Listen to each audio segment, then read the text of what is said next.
we're working on grade 3, module 4, or area.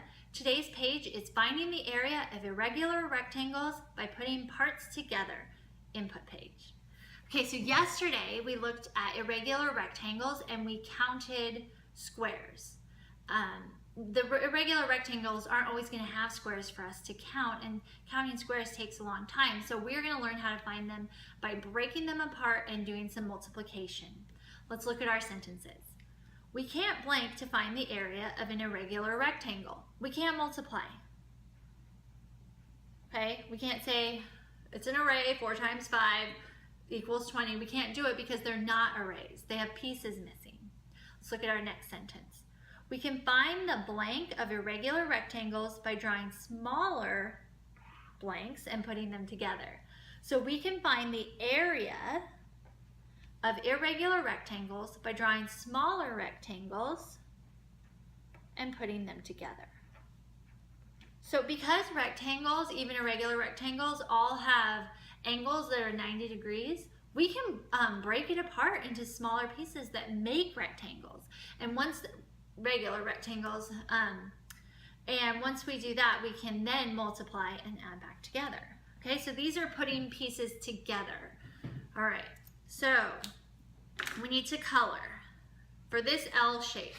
You can break this apart in 2 different ways. You can say this is one rectangle and this is one rectangle, or you can say this is one rectangle and this is one rectangle. Either way, I'm going to do it one way. It is not the only right way, but we have to do it some way. All right, so I'm coloring some orange right here to show one rectangle. I'll just show so you can start coloring if you want to work along with me. So I'm doing this is one and this is one. Okay, and I'm going to color the other rectangle green.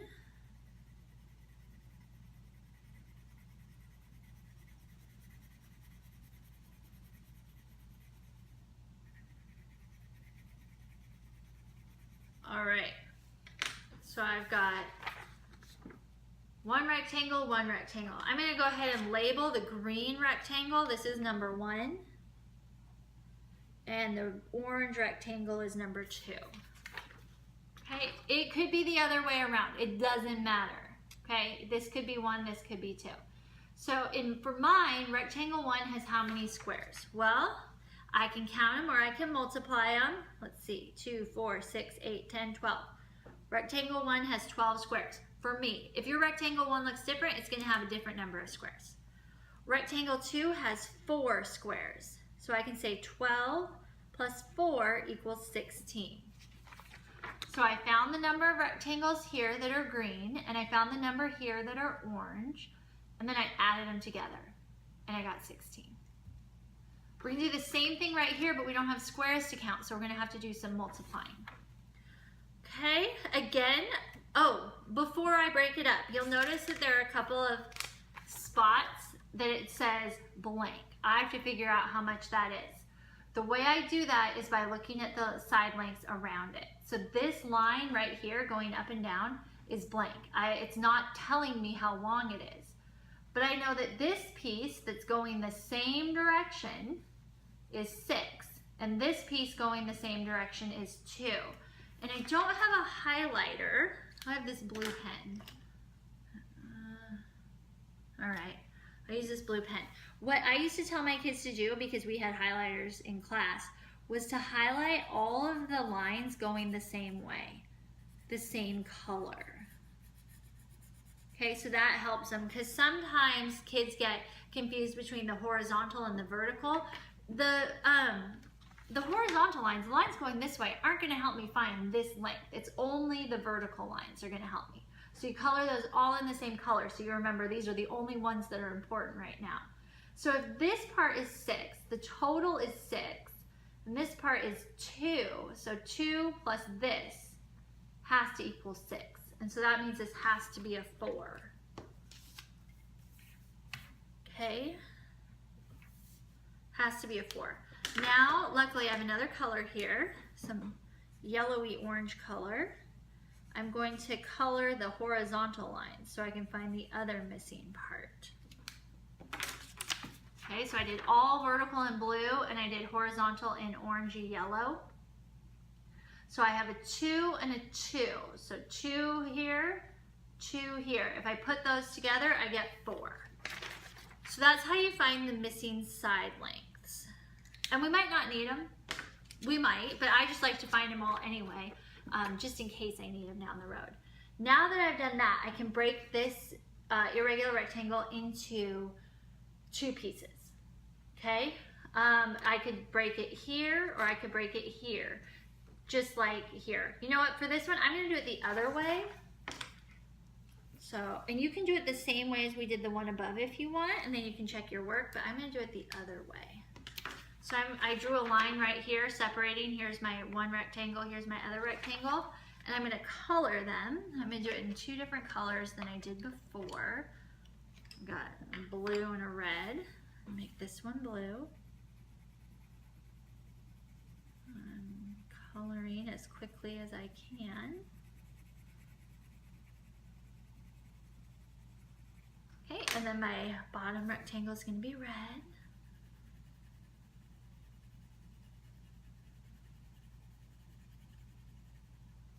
Okay, and then I have to label 1, 1 and 1, 2. So my top one's gonna be 1 again. It doesn't have to be, the bottom one could be 1. This one 2. And that's just because it says rectangle 1 and rectangle 2 here. So I'm just trying to keep all my work together. Okay, so for rectangle 1, you can see, this is where it gets a little bit tricky here when we don't have squares. So this is rectangle 1. I'm trying to cover up everything but it. One side is 2. That's easy to see. This other side, is it 4 or is it 6? Okay, think about that for just a minute. If it was 6, it would go all the way down to the bottom. Does it go down to the bottom? No, so it has to be 4. So this top rectangle shows 2 times 4. I'm just gonna do it up here. 2 times 4 equals 8. So rectangle 1 is 8 square centimeters. I got that by multiplying 2 times 4. Okay, now my bottom rectangle here, one side is 4, and the other side is 2. So 4 times 2 again.